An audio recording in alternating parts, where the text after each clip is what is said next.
Секретная программа, она больше не предоставляется. Нам, конечно, хочется масштабироваться X5 в US, и любые советы от вас, как можно рвануть еще больше. Когда ты вот это все рассказывал, у меня, знаете, вот такой немой вопрос. Почему, черт возьми, $1 миллион? Мне написала команда Мадонны, и они у меня заказывали комбинезон на ее Celebration Tour. В вас кидают деньги Пэрис Хилтон, Кайли Дженнер, Алиша Кис, Коко Рош, Граймс, мама Илона Маска. Я вообще не понимаю, почему ты еще сотни миллионов долларов не зарабатываешь. Давайте просто мы на эти данные посмотрим сначала, потом мы вам зададим пару вопросиков, потом будем с этим работать. Сейчас я бы вообще не тратил времени ни секунды для того, чтобы делать какие-то сторис, делать какие-то видео. За тебя это уже сделали. Как вы оценивали с помощью чата GPT? У нас все sold out. У нас сейчас производство не успевает. Бизнес вообще такая штука, где зачастую не нужно изобретать. Я уверен, что тебя ждет большое будущее, 100x это точно. Будем делать все, чтобы у тебя это получилось.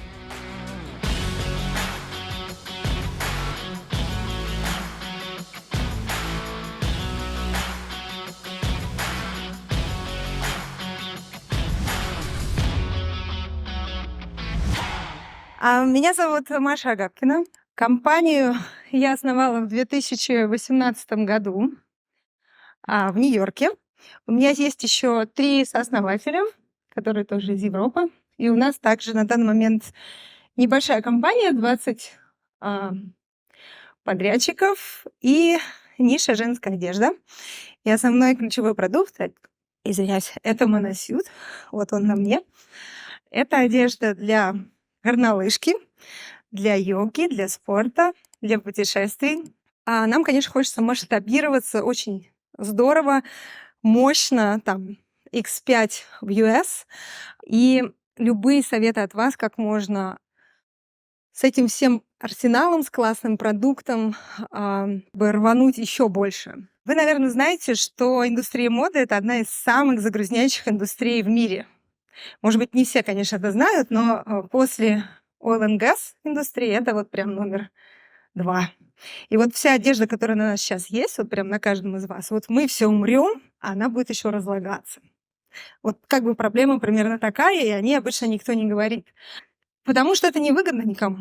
Все как бы хотят продавать, что-то производим постоянно. Где оно там уже? Наши покупатели его бросят, сожгут, никого не интересует.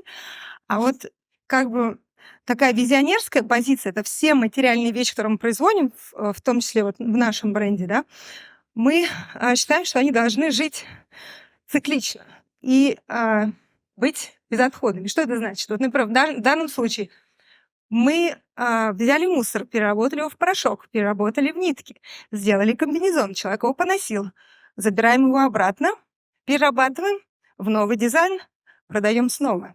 0 мусора. То есть это просто, революционная технология, которая у нас уже на 50% работает. Теперь осталось вот допривлечь еще раунд инвестиций и как бы зациклить, да, ее, чтобы окончательно перейти на Zero Waste. То есть вот в этом наша большая миссия — полностью поменять вот такой подход в моде и немножко все-таки думать о планете и о будущих поколениях. У нас очень много селебритис носят нашу одежду. Вот буквально пару недель назад, пару месяцев назад, правильно сказать, пару месяцев назад, это был ноябрь, мне написала команда Мадонны, и они у меня заказывали комбинезон на ее Celebration Tour.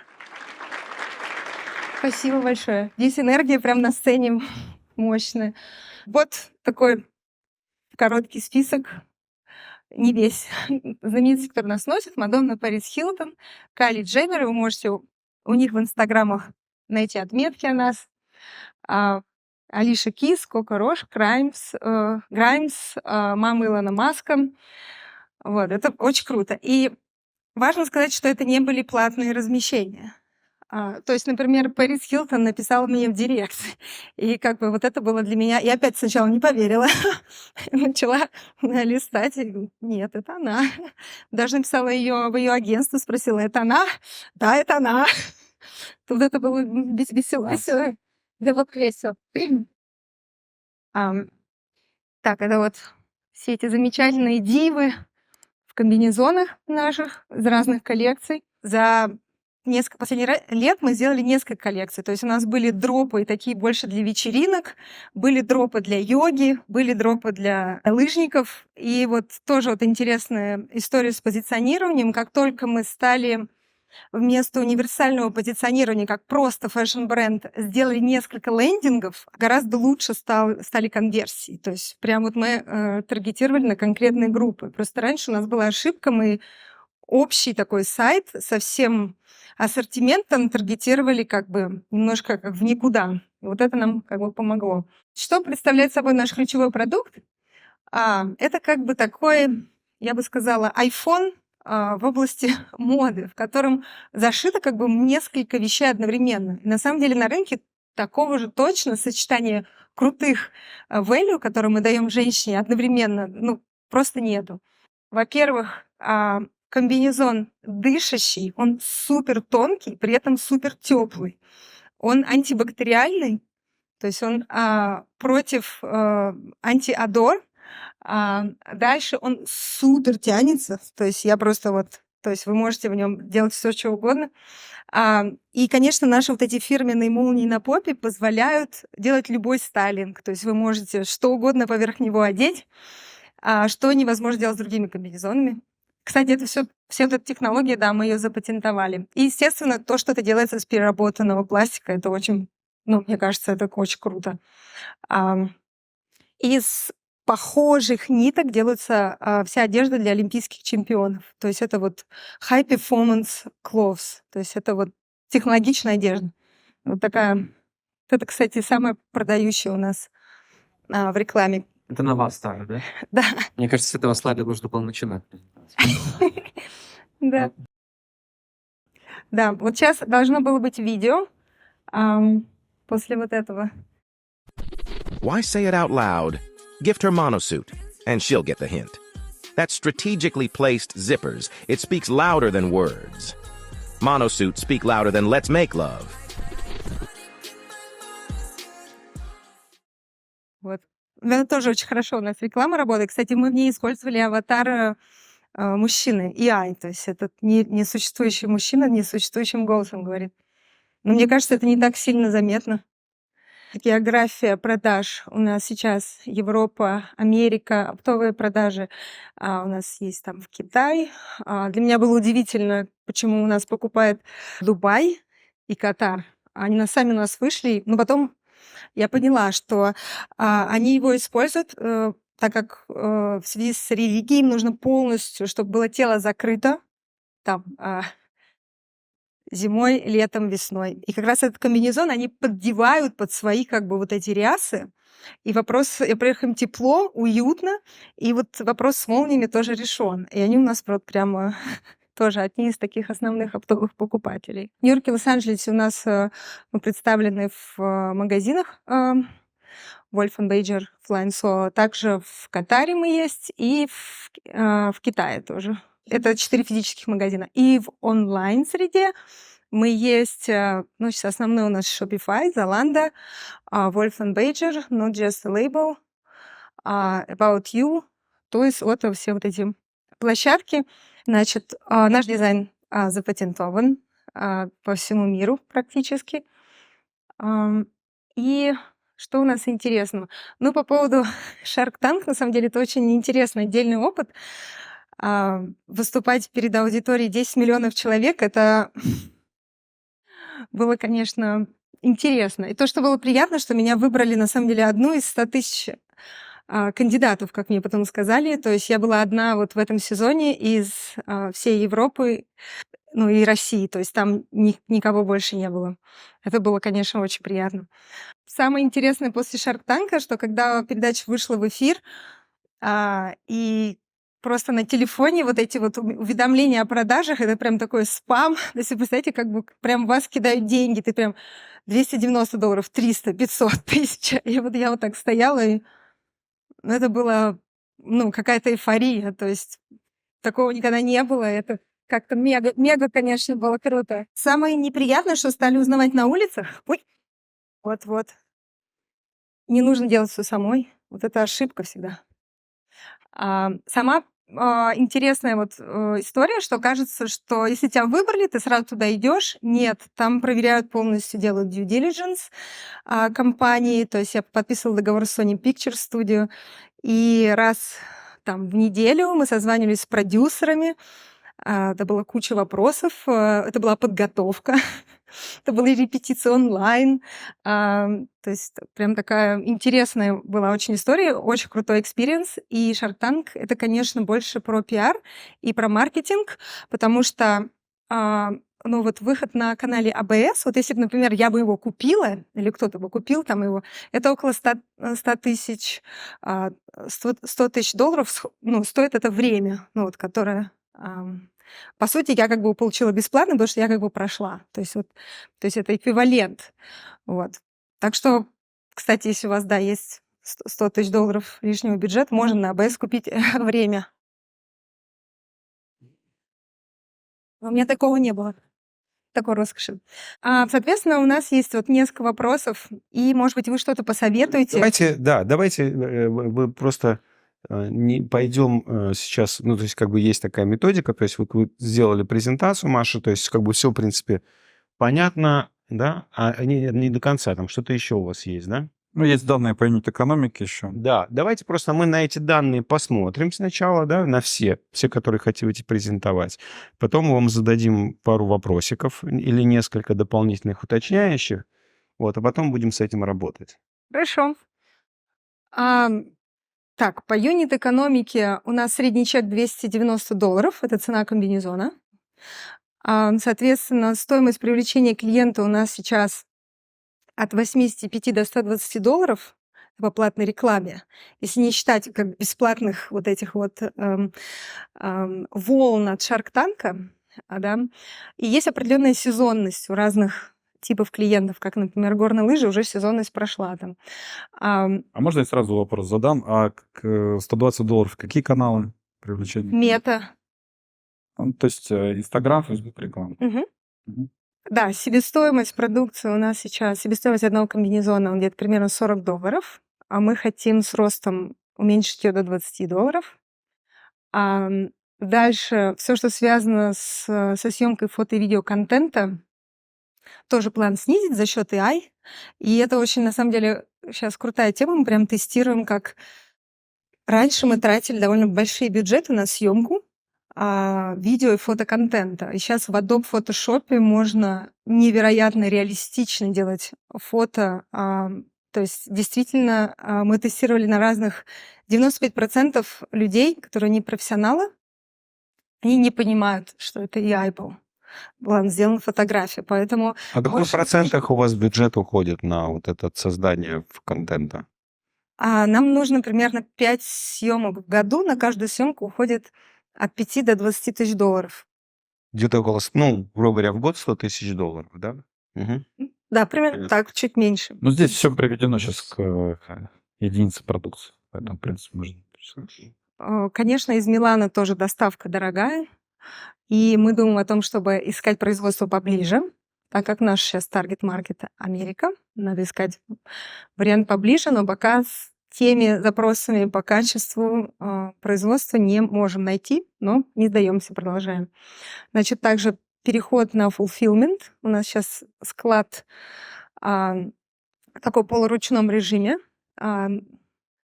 Дальше, что у нас тут? Затраты на упаковку, маркетинг в соцсетях, ну, накладные расходы — это все зарплата, которые надо тоже сокращать. Сейчас мы за счет привлечения тоже из Филиппин сотрудников и также частично за счет автоматизации будем это тоже уменьшать.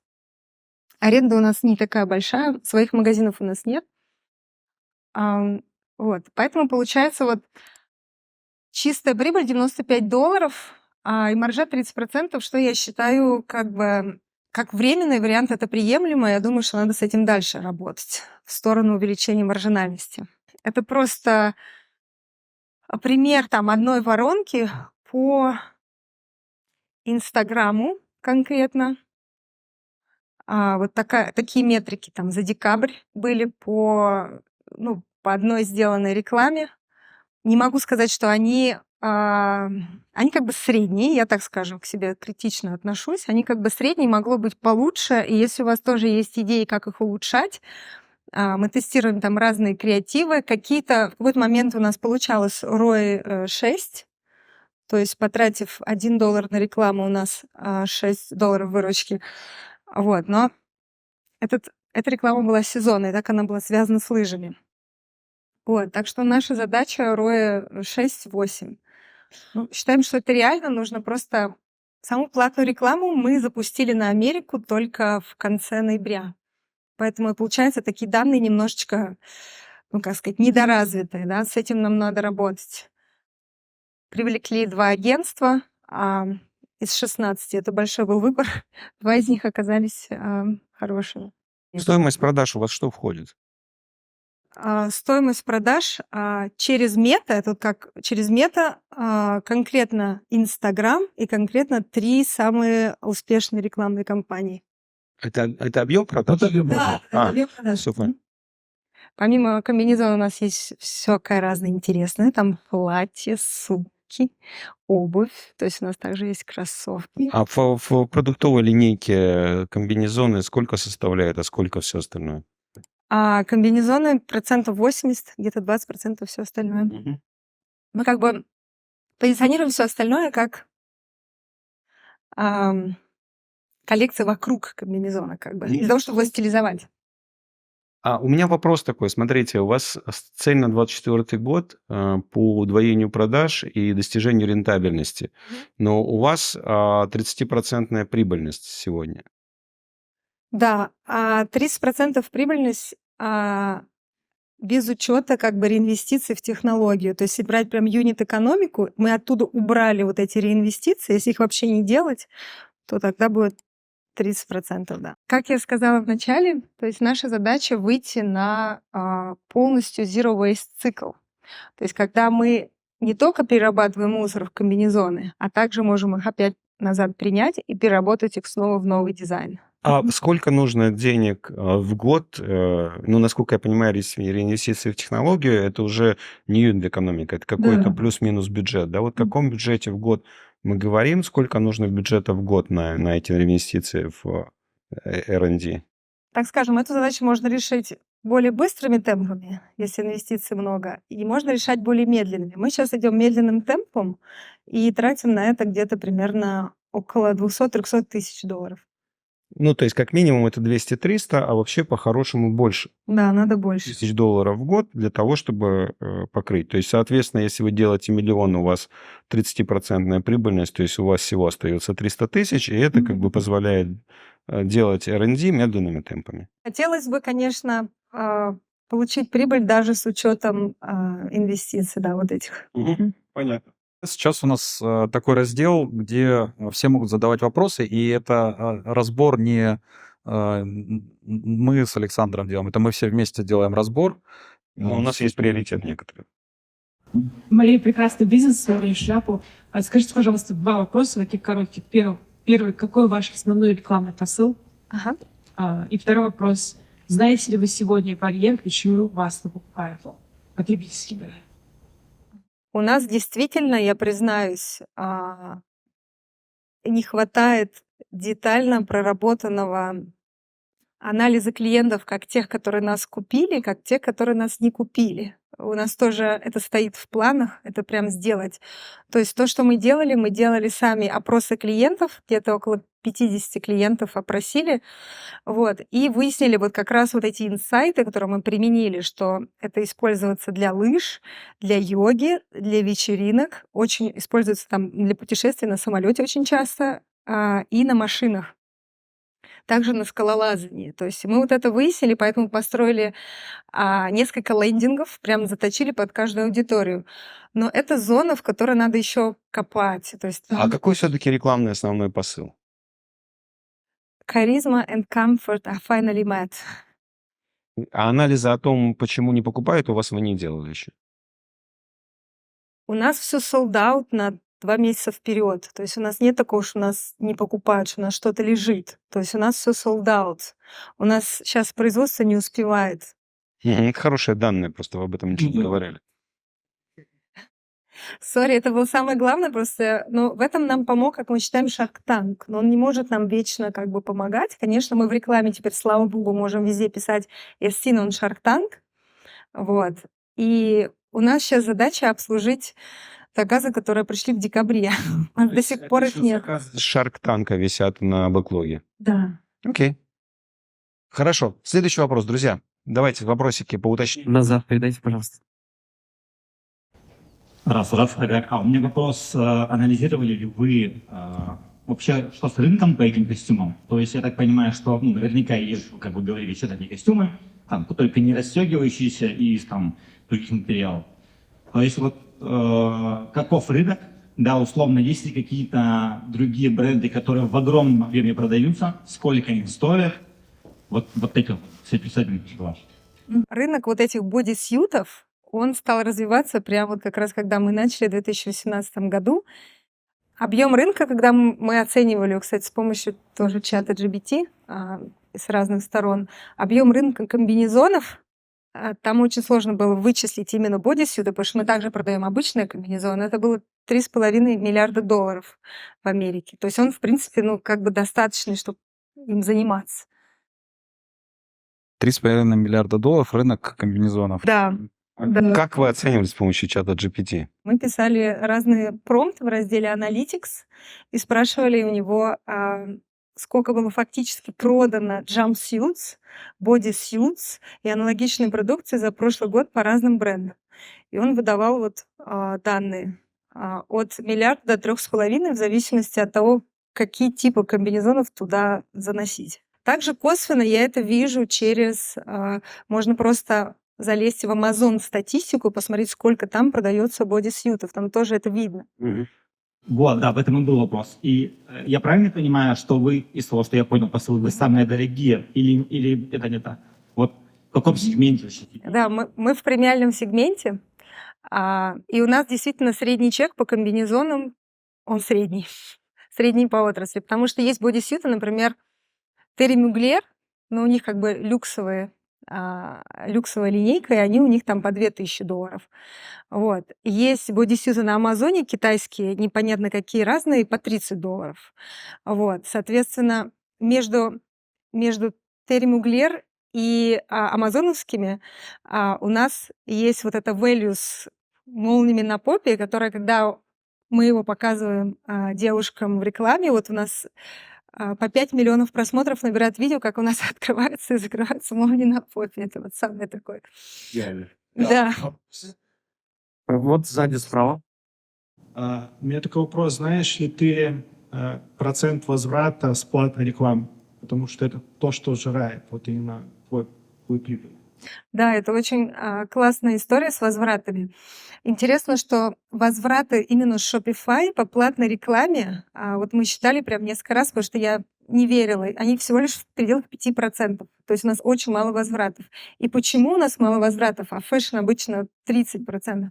Потому что он очень хорошо тянется, и как бы у нас даже были случаи, когда люди ошибались с размером и покупали, допустим, маленький размер, а девушка была 54 размера. И она все равно его как бы натягивала, и все было нормально. Вот. И в связи с этим у нас вот возврат, он очень низкий, что вот просто благодаря тому, что вот продукт сам так разработан, что у нас всего на самом деле только 2 размера. Один размер XS, S, M, и второй размер, соответственно, ML, XL, потому что он садится на любую фигуру.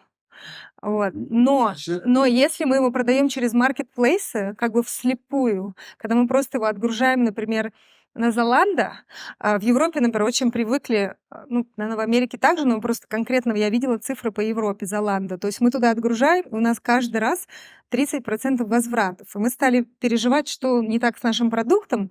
Оказалось, что вот конкретно на больших маркетплейсах есть такая привычка, что люди заказывают 15 вещей, покупают одну. И это как бы их привычка, с которой мы ничего не можем сделать. Вот. И поэтому мы поняли, что через Shopify продавать самим получается гораздо выгоднее, маржинальнее. Следующий вопрос. Да, 1-2. Эдуард Литвак, компания Adult One. А Мария, я так понял, что... Маша, я так понял, что проблема с деньгами. Теперь я смотрю, что 35% идут на рекламу. Но все-таки тебе реклама не нужна, потому что тебе не хватает производства для того, чтобы продавать. Не думала ли ты поднять цену на твой продукт? Не делала ли ресерч, это правильная цена, либо нужно подать? Да, вот это очень хороший вопрос. И мы как раз тестировали цену. Мы иногда там делали скидку за 190 продавали.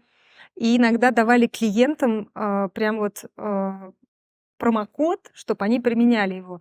И мы выяснили очень интересные вещи. Когда мы людям в лицо предлагали скидки 20%, они ее не использовали. Вот это мы вообще не могли понять, почему так происходит. То есть висит баннер, ну, как бы на сайте, вот 20%, вот промокод. Все равно они его не применяют. Тестировали более... Да, более высокую цену мы брали 350, а пока статистики недостаточно, чтобы сказать, насколько как бы упали продажи. Пока недостаточно. Вот мы 350 поставили. Вот не могу сказать. Но это очень хорошая идея, и нам надо продолжать ее тестировать, потому что, возможно, в этом и кроется ресурс, что надо продавать дороже, раз даже для 290 люди не применяют скидку. А у вас есть более премиальная версия там за $1000, за 1500, за 2? Да, у нас вот есть версии со стразами Сваровски за $2500. А маржинальность этого продукта выше, чем у дешевого? К сожалению, нет, потому что это прям продукт, сделанный полуручным образом, потому что с кристаллами приходится только ручным образом. Машинкой нельзя, по кристаллам она... Ну, а сколько его себестоимость получается? из $2500 себестоимость $1000. Вау. Ну, то есть, и тем не менее, у вас получается маржа 1,5, а на обычном у вас маржа 250. Правильно я понимаю? Да, $95, да, с 290. Ну, потому что упаковка, там все остальное, ну, одинаковое, в принципе. Мгм. Но вот тот, который за 2500, не получается продавать так массово, потому что он эксклюзивный такой получается. А у меня вопрос. Вот по команде было 20 подрядчиков. А все-таки есть ли какая-то постоянная команда, какие-то постоянные сотрудники? И кто они? Если честно, вот эти 20, они, по сути, постоянно есть, они как контракторы у нас работают. То есть эта команда, соответственно, у нас 2 айтишника, которые занимаются лендингом и допиливанием, все, что связано с Shopify, там бухгалтер, 1 руководитель производства, 1 человек, который занимается, технолог, аутсорс-заказами с Милана, он всегда находится в Милане.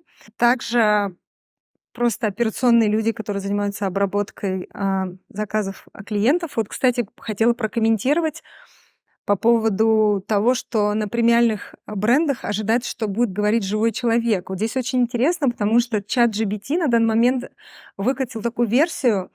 Вы можете сделать чат, залить туда все скрипты, обучить его прям интонациям вашего голоса, смайлами. И я уже тестировала, ты не отличаешь, я говорю или... Ну, человек не отличает, я говорю или бот. Поэтому все уже как бы никто не понимает. Так же, как с картинками, никто не понимает, это реальная модель или это... Вопрос уточняющий, Маш, А по сотрудникам все? Просто я не знаю, закончил?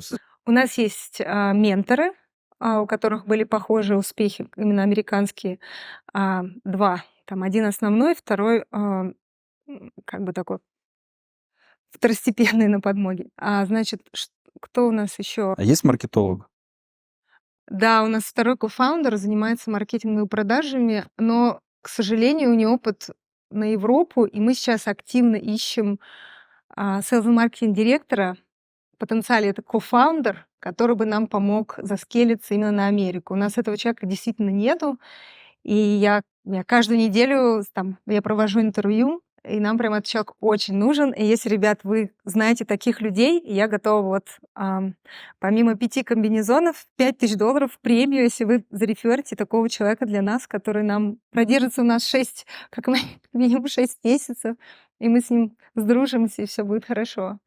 Очень буду благодарна за интро, потому что я очень ищу такого человека. Так, вопросы, ребят. А я правильно понимаю, Маш, что этими всеми людьми руководите вы?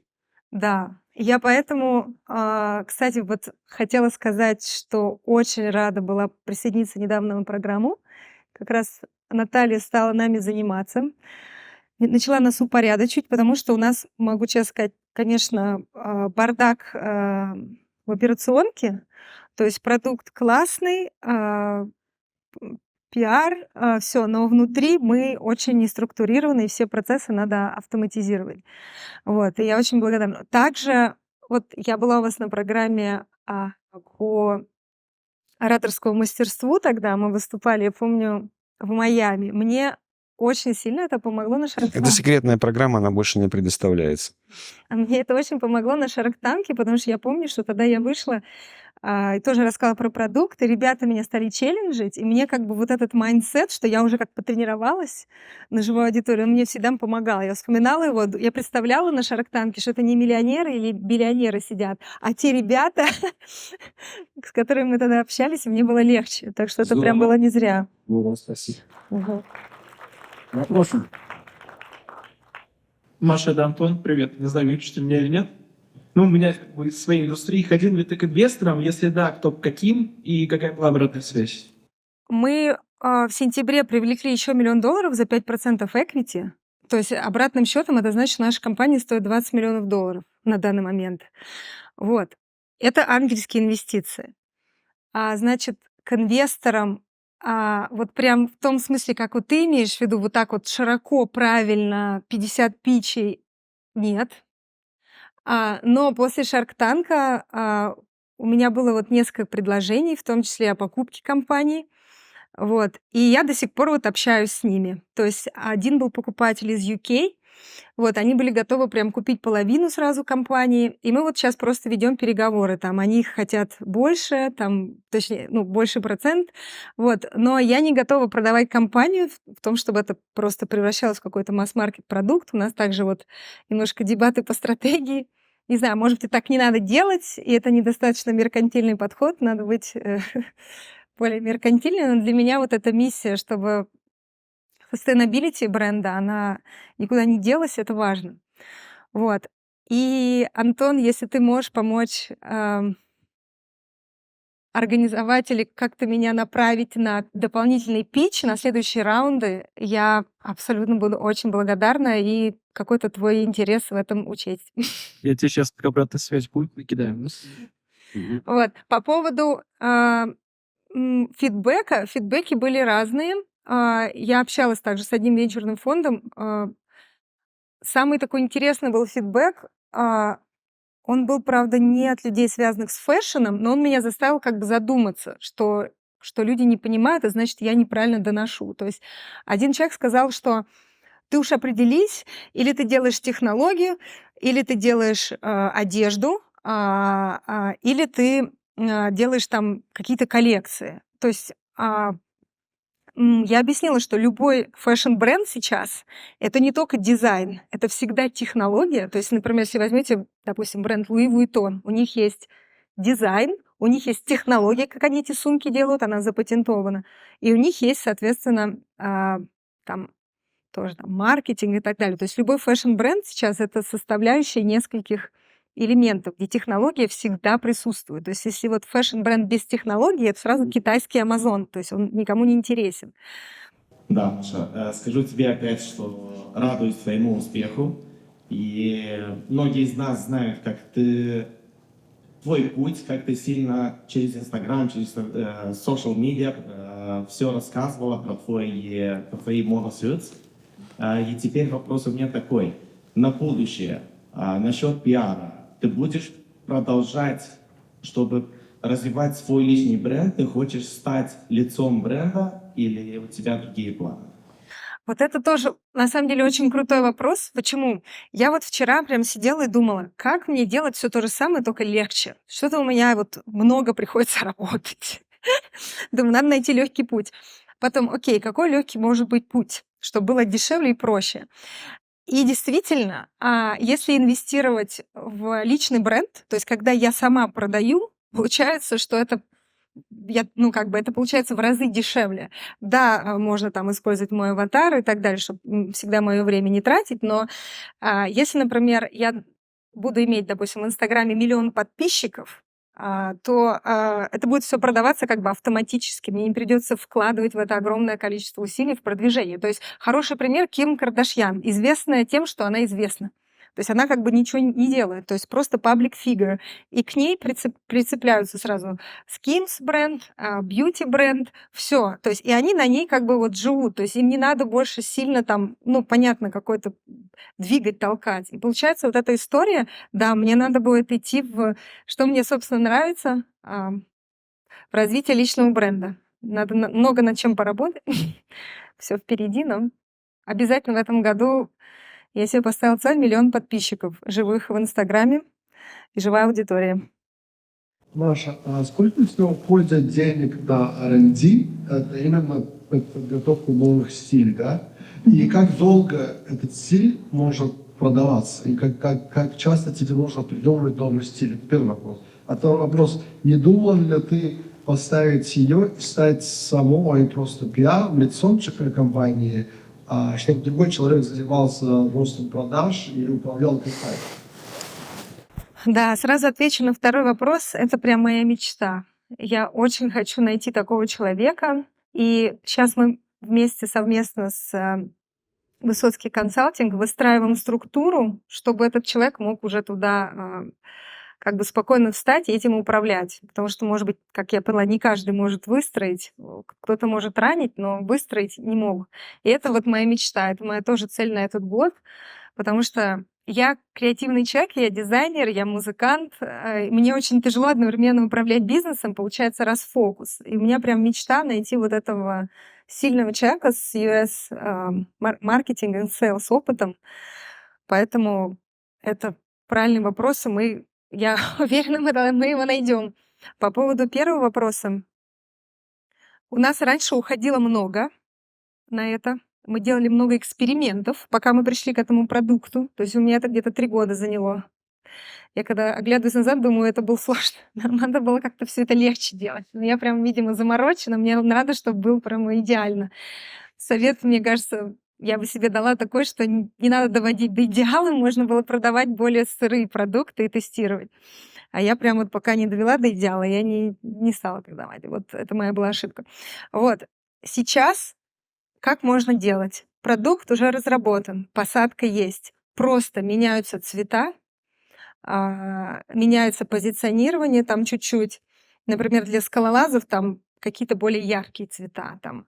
То есть и делаются вот эти дропы для йогов, То есть я не хочу вкладывать сейчас очень много в разработку новых продуктов. Может быть, мы сделаем еще 2 более открытых. У нас вот потребность была у клиентов, мы изучили, что нужно сделать более еще открытый, там, с шортами. Там 2-3 модели мы сделаем, и все. И будем менять цвета. То есть не будем сильно менять, иначе на нашем уровне это слишком опасно по финансам. Сколько? Что? Раньше это уходило, 100-200 тысяч могло уйти, да, в год. Было $1000. 1, 2, 3, 4. Посадку вот этого комбинезона я продумала в 2018 году. Вот. И тогда еще этого тренда не было. Я просто почувствовала, что это будет тренд. Удивительно было, но первые деньги мы подняли именно так. У меня была очень интересная ситуация с инвестором. И он мне говорит: слушай, такая делает продукт, ты делала маркетинговый ресерч? Как ты вообще вот пришла к этому? И я в голове думаю, вот если я сейчас, там один выстрел, если я сейчас вот так скажу, мне честно сказать или мне сказать, как правильно, академически? Я сижу, думаю, ладно, скажу как есть. Я скажу, знаешь, я как женщина хотела всегда экономить время по утрам. Мне так надоело вот одевать вот это вверх, низ, что-то комбинировать. Я просто хочу что-то одеть, и чтобы я в этом ходила целый день. И на йогу пошла, и на лыжах покаталась, и в офис ходила. Хочу себе упростить жизнь. Я это сделала для себя. И вот молнии сделала себе тут. Он такой, окей, и выписал мне чек. Просто я думала, что мне надо сказать, я сделала ресерч, я посмотрела аудиторию. Но я сказала так, и в моем случае это сработало. И не факт, что это сработает в других случаях, но в моем случае эта искренность, она сработала. И вот Рик Рубин как раз говорит о том, что один из подходов в маркетинг, когда ты делаешь truly for yourself, и когда ты действительно делаешь для себя как женщина для женщин, находится аудитория таких же женщин классных, которая вот после Shark Tank у нас просто завалила заказы. Маша, во-первых, хочу сказать, что идея экологичности продукта вообще фантастическая. А вопрос мой такой. Вот ты говоришь, что большой объем продаж или оптовые партии, заказы в 2 раза позволят снизить стоимость производства продукта, соответственно, увеличить прибыльность. Если сегодня ты получишь такой заказ, вы будете физически, технически способны обеспечить производство этой огромной партии? Да, это один из тоже сложных вопросов. И я сейчас вот тоже, почему опоздала сегодня, я с производством созванивались в Италии и обсуждали, чтобы дополнительно брать лаборатории. Это выглядит как прям лаборатория, это делается в лабораториях, которые будут нам шить дополнительно заказы, потому что они прям уже не справляются, потому что мы много у них заказали. Вот, надо срочно искать. Да, если разместят, то в связи с тем, что у нас уникальный продукт, мы, к счастью, нам удается убеждать подождать подольше. Это пока еще есть такое value. Наверное, потом, когда у нас конкуренты будут, у нас не получится. Сколько возможно в 2 раза, в 3 раза, в 5 раз увеличить объем производства и в какие сроки? В этом году в 2-3 раза можно, да, сделать. Мгм. То есть, значит, что вы в этом году сможете продавать на 2-3 миллиона. Правильно? Да. И это твоя цель на 20 Да. 2-3 Мгм. Да. Окей. И последний вопрос. Да, спасибо. Мария, у тебя классный продукт. Ты говорила про то, что он требует... вы делаете переработку. Я здесь. Привет. Да. Ты говорила, что вы его принимаете обратно на переработку. Соответственно, у меня 2 вопроса. Первый вопрос. Какой срок службы этого комбинезона? Да? То есть это год, 2, 3 и так далее. Либо... точнее, не либо, а и как вы работаете со своими текущими клиентами. То есть вот они купили, как вы их ведете, весь цикл жизни клиента вашего. То есть работаешь ли ты в этом направлении? Спасибо. По первому вопросу. На данный момент мы находимся на этапе, когда мы из мусора переработали комбинезон, но мы еще не находимся в состоянии, когда можем его принять и переработать обратно. Нам надо этот кусок достроить за счет дополнительных инвестиций. И второй вопрос, сколько он живет. Вот этот комбинезон, я его ношу уже 2,5 года, и ничего с ним не происходит. То есть в связи с тем, что он именно вывезен, а не сшит. Это очень прочная конструкция. Я понимаю, что в масс-маркете есть концепция, что надо нарочито делать продукт, который живет полгода, чтобы покупали новый.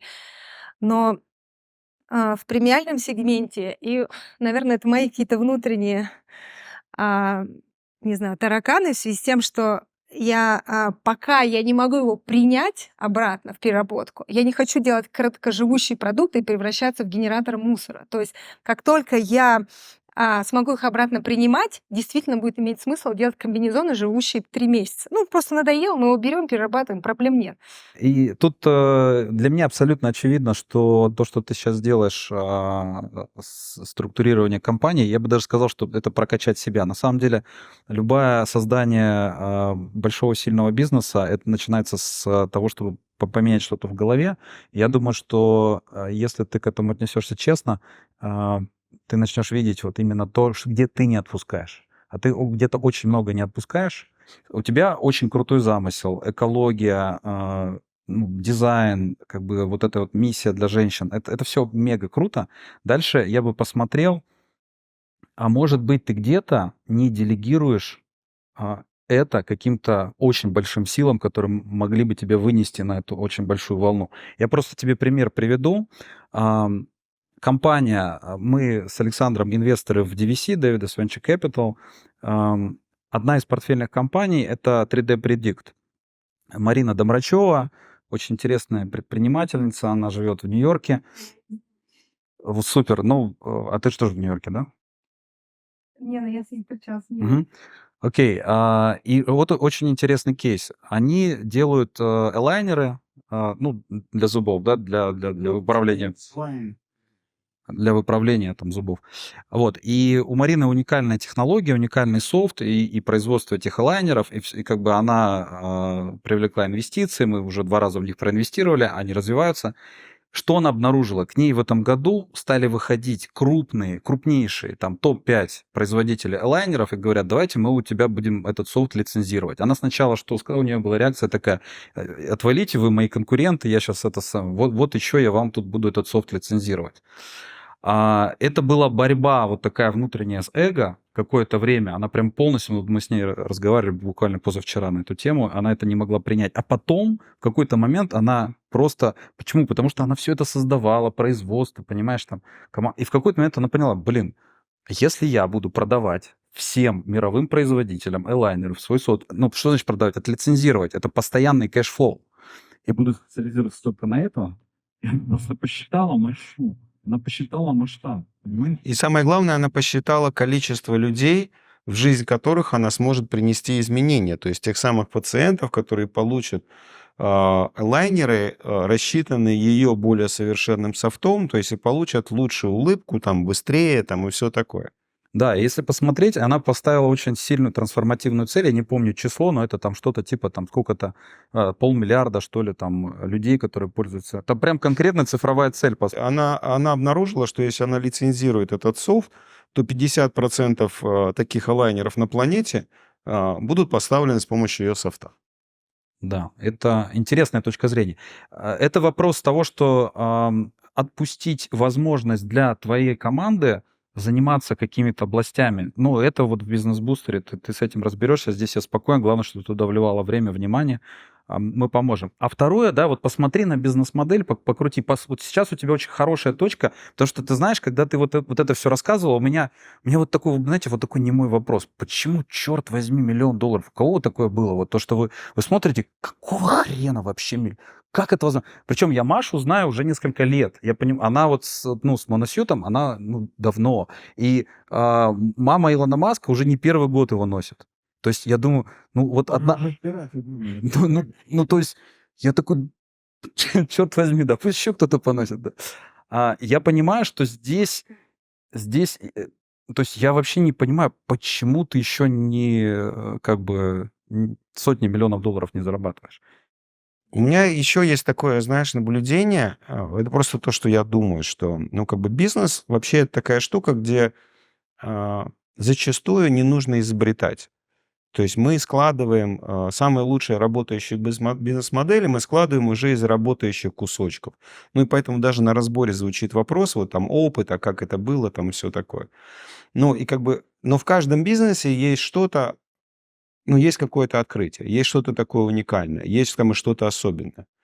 А все остальное собирается из кусочка. Вот если посмотреть на твой бизнес в целом, что в твоем бизнесе по-настоящему уникальное, а что можно собрать из кусочков? То есть сам вот этот продукт, он был, вся его ценность в том, что объединены несколько технологий в один продукт. Вот в этом. Уникальный? Да, и получился уникальный продукт. То есть, но все технологии до этого существовали. И Seamless Production, и в целом молнии на попе. Может, они и в том виде, но были. Сам продукт уникальный. Да, но это как вот в iPhone, в который собрали много технологий, которые до этого существовали, просто в один продукт. И тут то же самое. Я просто собрала много технологий в один продукт. Да, то есть уникальный продукт. Но у меня вот возникает вопрос, а нужно ли в этом уникальном продукте, например, экспериментировать с стратегией маркетинговой?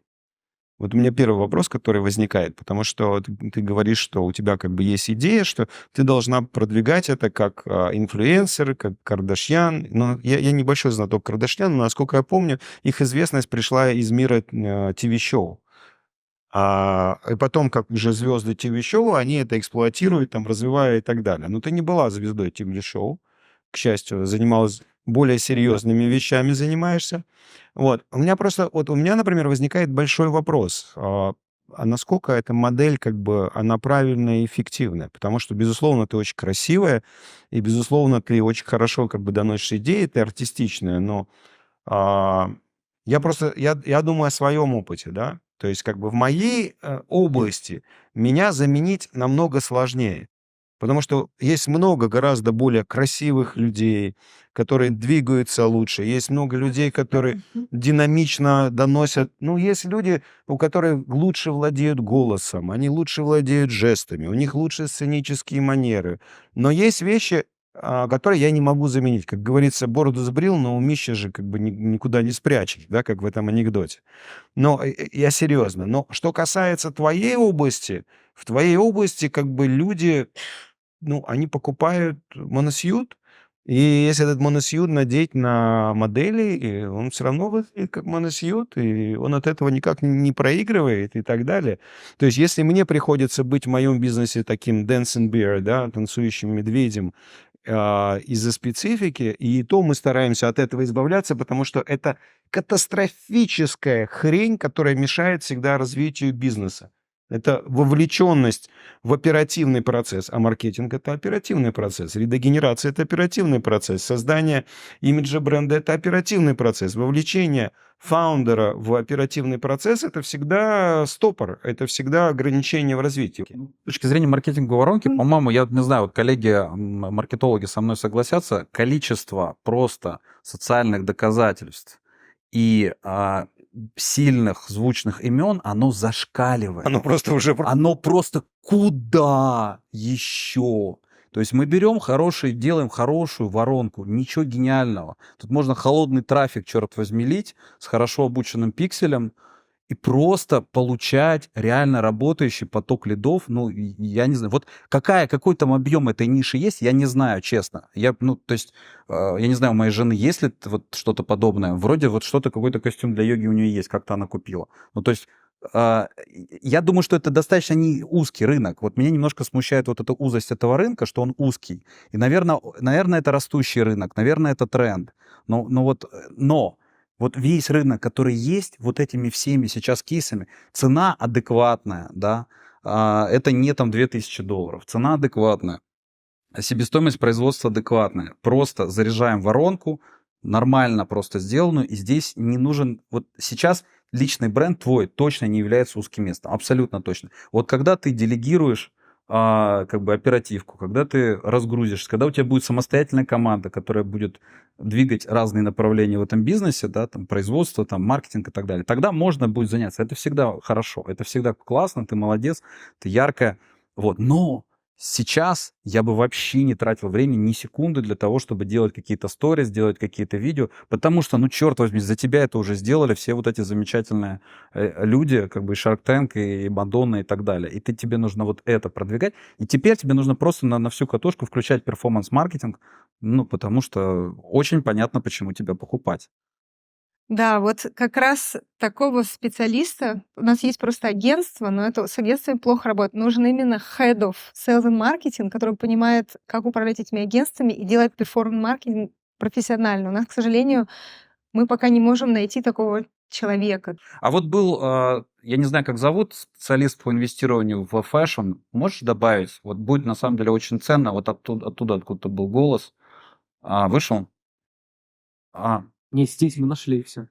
Да, вот, ну, добавить что-то из того, что мы сказали, мне кажется, может быть очень ценно послушать, что ты думаешь по поводу маркетинга, по поводу того, где точка масштабирования. Ну, тут понятно, да, маркетинг и производство, и про производство еще, наверное, поговорим. Но вот...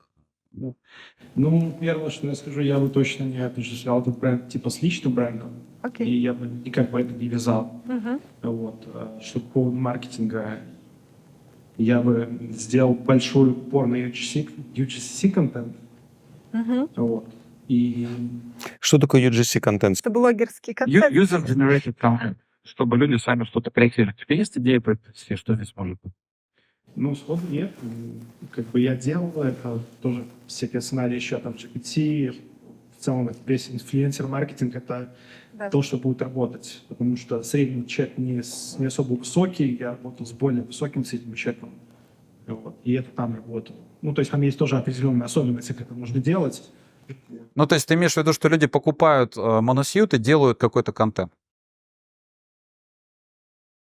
Окей, то есть работа с блогерами. Мгм. Мгм. Прикольно. Так, а вот Нилуфар, да. А есть микрофончик? Можно бросить мне Луфар, пожалуйста? Не-не-не, сейчас вот бросят. У нас кубики. Ага, спасибо. Здесь такой момент. Если вы остаетесь в области инноваций, у вас очень крутая штучка, здесь вы его запатентовали, через какое-то время вас начнут копировать, это 100%. А чтобы там оставаться в этой инновационной, вам нужна какая-то вторая такая же инновация, не знаю, какой-то файбер, какой-то пышущий или что-то. Если вы остаетесь там, вам все время нужны вот эти технологические инновации. Если вы хотите снизить давление оттуда, вам нужно добавлять фэшн-элемент. Чтобы снизить давление, вы всегда останетесь первым, кто придумал эту штучку, и периодически какой-то дышащий момент, но при этом это будет там, круто, стильно и так далее. Ну, а правильно ли я понимаю, что если они идут по пути инновации, то это дает им сейчас возможность быстрее, относительно легче захватывать сегменты, но долгосрочно это все время челлендж. А если они идут по пути моды, то им сложнее будет входить туда, но это долгосрочно будет работать на капитал бренда. Мы много поговорили про маркетинг. Я вижу здесь две загвоздки, да, маркетинг и производство. Вот я по производству подсветил свою идею, что, может быть, рассматривать вот этих каких-то больших ребят как реально большую платформу, потому что у них производство массовое. Вот представь, что если ты с кем-то партнеришься, ты продаешь, 30% компании, например, какому-то крупному игроку, который потом захочет тебя выкупить совсем, когда ты будешь $100 миллионов стоить или $500 миллионов, например, да? Они тебе сразу сделают 100x в этом году по производству, понимаешь? А ты сейчас будешь в 2-3 раза вот это вот все со всем твоим послужным списком. Момент, Валентин, есть. А почему только компания с альянсом могут расширить производство? Хороший вопрос, да. Почему 2-3 раза? Почему они не могут в 100 раз в этом году масштабировать производство? Нужно будет закупать вот эти станки, то есть это прям переорганизовывать производство. Это практически им нужна инвестиция в производство. И я могу вам сказать плохую новость. Итальянцы этого не будут делать. Вот, поэтому проще уже будет в Китае смотреть. Просто по той причине, что это не бренд, которому 25 лет, у которого миллиардные обороты. Это бренд, который динамично растет. И для партнера, который на производственном конце находится, это большой риск. То есть, по-хорошему, им, чтобы закрыть потребность этого года, им надо проинвестировать в оборудование столько же, сколько у них прямо сейчас в этом оборудовании есть. А чтобы сделать рост, надо проинвестировать в 5 раз больше. А где у них гарантия, что эта штука будет летать? И поэтому что они делают? И это делают все производственники. Я был производственником и много работал с производственниками. Это основная проблема. Они потихоньку увеличивают производственные объемы, но они их увеличивают только тогда, когда они видят, что у тебя реально прямо овербукинг и бэклог, и все это гарантированно, и эти станки не будут простаивать. Но что это значит для тебя? Тебе крышка. Ты не сможешь с такими партнерами расти просто никогда. Принципиально. И это приговор на самом деле. Нет, это приговор.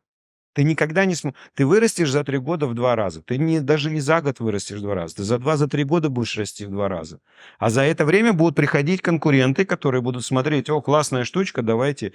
Поэтому я бы обратил внимание на то, что подсветил Валентин, что на самом деле нужно искать принципиально другой подход к партнерскому производству, потому что это погубит бизнес в какой-то момент. Твоя суперсила же не в производстве, да? Твоя суперсила в технологиях, в том, чтобы собрать эти технологии вместе, сделать сильный бренд. Ты реально умеешь хакерски продвигать так, что твоим брендом пользуются такие крутые люди. Да, Shark Tank, все такое. Ты очень крутой пиарщик. Вот это твое. А тебе просто нужно найти реально очень сильного, в 100 раз больше, чем ты, партнера по производству. И это будет, просто... У тебя просто надо осознать, что другого выхода нет. Тебя этот подход производственный, он просто погубит. Он просто приведет к тому, что ты вырастешь больших конкурентов, которые будут выкашивать этот рынок, и все. Потому что здесь, в данном случае, скорость решает все. И, кстати, самое интересное, что эту опасную ситуацию, чем больше у тебя пиар-успех, тем более опасную ситуацию ты этим создаешь. То есть я делаю для себя вывод, что,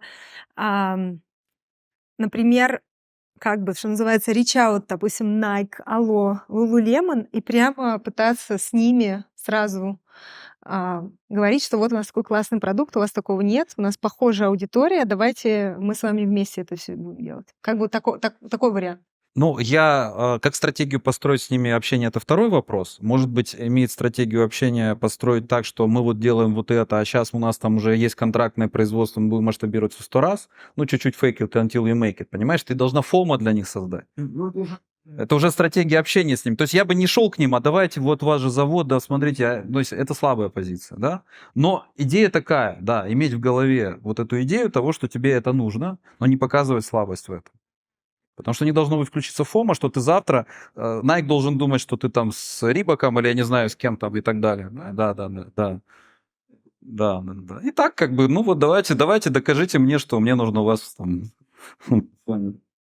Да, у меня, кстати, есть контакт Head of Innovation Nike. Надо будет ему написать. Как раз хорошая. Да.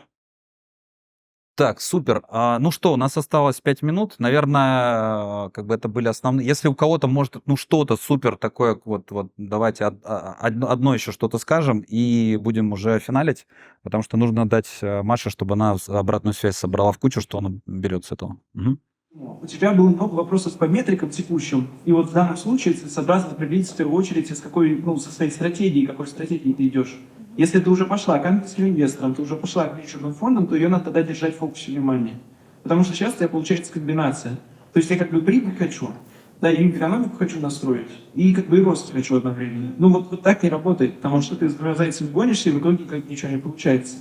Если мы берем фокус на венчурную стратегию, ключевая метрика, с которой тебе надо следить, это метрика выручки, это раз. А вторая метрика – это month-to-month growth этой выручки. И в целом на текущем этапе, то есть у тебя сейчас яркая сид-стадия, да? На текущем этапе не так принципиально какая-то большая экономика в части прибыльности есть. Это прям это важно. Когда недостаточно month-to-month growth, потом приходится как-то выкручиваться для того, чтобы там денег дали. Вот этот момент сейчас отпустить нельзя, это супер критичная, важная штука. Далее, понимая, что мы в целом сейчас забиваем на прибыльность, если те стратегии, да, то что дальше делать? Шаг 1 – нанять CMO, супер классного, супер сильного. В рамках текущего бюджета шаг 2 – протестировать много-много каналов маркетинга и получить по ним метрики. Я сейчас один, кстати, классно расскажу в конце, который вот есть с душами, которые здесь можно делать красиво. И получить метрики не юнит экономики, а метрики customer acquisition cost, метрики, по сути, вот, привлечения пользователей. Рой как? Да, абсолютно верно. Третье, тоже в рамках тестов на новых продуктах, каких-нибудь, не обязательно их производить, но в рамках тестов проверить методы повышения LTV. Вот если ты найдешь какие-то способы еще до продажи повышения LTV, у тебя все автоматически закроется. Но это не обязательно делать прямо сейчас в моменте. И таким образом, что у нас есть? У нас есть понятные каналы продаж, пусть это на них там какие-то, не знаю, да, 10, 20, 30 тысяч долларов ты провела тесты, но ты хорошо понимаешь метрику. Раз. Второй метод повышения LTV, ты понимаешь, ты можешь обратно идти ходом. Вот только за это время надо следить для того, чтобы выручка росла. Это ключевая метрика, которая есть. Обратно идти к фондам и брать сейфовый бридж Series A раунду. И здесь у тебя прям еще вот очень интересная штука находишься. Ты находишься на рынке, который называется Venture RSI, Resilience Sustainability Innovation. И здесь есть специфический тип инвесторов, которые... да еще и плюс hardware capital. Hardware, когда это физический продукт, цифровой, который можно потрогать, он говорит о том, что у нас высокие чеки достаточно, которые дают. И это нормально. И плюс еще специфичный тип инвесторов, которые, в принципе, более лояльны к венчурным механикам, и они более лояльны к косякам с точки зрения метрик. И вот эти вот фонды обойти и попробовать взять сейфовый. Сейф — это значит, что мы не оценим компанию, да, и там его оценим потом. Сейфовый бридж, Series A, на втахляет. И вот тогда таким образом у тебя прям получается леверидж. Главное сейчас этот момент не упустить. Отследить. И эффект ушами обещал в конце и приземляешься. У тебя есть прекрасная связка сейчас, которая называется бренд, краудфандинг и плюс инфлюенсеры. Да, вот все, что я сейчас говорю, как Валентин просил, это на основе насмотренности там огромное количество стартапов, которые я видел, на основе адвайзера клиентов, которые у меня были и так далее. Вот это тоже один из финтов ушами. Краудфандинг на самом деле на текущий момент, да, в 2024 году, в 2023, кстати, в 2022 тоже, не является инструментом привлечения денег, он является инструментом пиара. Ну и в этот момент ты понимаешь, что ты хочешь сейчас там на краудфанде 300 тысяч, ты их сначала вложишь, ты их заплатишь инфлюенсерам, которые дадут тебе огромный охват, да, огромный охват аудитории, и потом ты их просто идет краудфандинг набьешь, вложенные деньги. Это инструмент маркетинга, инструмент как бы относительно бесплатный в очень широкой публичности. И здесь еще один суперлайк коллегам, которые говорили про бренд. Вот это, на самом деле, первый шаг в краудфандинг. Точно надо работать свою целевую аудиторию. Вот, а потом вот эта вот связка инфлюенсеров, которых ты сначала купил и которые тебе смогли зарыть, тебе этого тоже можно подробнее рассказать и привести кейсы здесь. Это тоже как бы очень прикольный инструмент такой узнаваемости и развития бренда. Очень крутая идея про краудфандинг вообще, да. Ну все, огонь, давай финалить. Маш, какие ключевые идеи? Мы тебе, конечно, запись дадим, и ты все это можешь еще раз послушать, но давай вот что сейчас top of the mind. Первое, я очень сильно благодарна, что вы мне дали такую возможность и что вы уделили мне действительно много времени. Я очень вам благодарна и надеюсь, что какая-то польза, может быть, будет от разбора моего. Ну, я думаю, что мне вот супер полезно было, и я всегда смотрю на себя через призму даже тех людей, кого я разбираю или кто-то разбирает. Кому было полезно? Поднимите, пожалуйста, руку, вот по-честному. Да, спасибо большое. Спасибо. Было столько инсайтов, какие-то... Топ-3. Топ-3. Первое, хороший инсайт, надо протестировать повышение цены до 350. Просто он такой очевидный и простой, надо его обязательно дотестировать, может быть, больше. Потому что если ты не заметила падение продаж, то логично на неделе что-то может не быть. Да. Во-вторых, мне понравилась очень идея с масштабом, то есть надо думать почему +2, если можно больше, то есть мыслить, масштабнее, да. То есть вот иногда мне этого не хватает, я себя как бы... Да, планка не x 2-3 на год, Да, а надо как бы вот эти... Мгм. Также доверие и делегирование. Я на самом деле фанат доверия и делегирования. Еще с Эрнст & Янг я там работала. Но в моем случае мне нужна прям сильная команда, чтобы реально отпустить. То есть если я вижу, что я отпускаю, абсолютно я только счастлива, потому что я удовольствие получаю от креатива, от создания продуктов и участия в креативных процессах, но не от операционки. Она меня съедает. Поэтому вот эта история с наймом CMO, она у меня остается актуальной. Мне не совсем понятно, это все-таки должен быть фаундер или просто можно нанять технический CMO.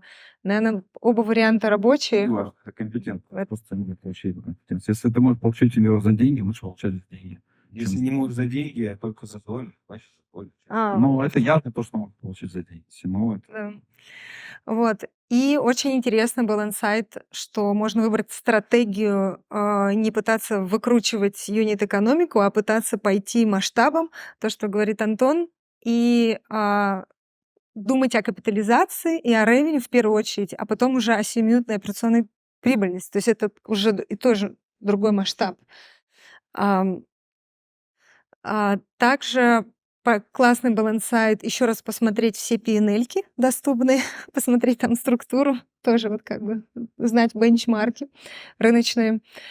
Так, что еще было полезного?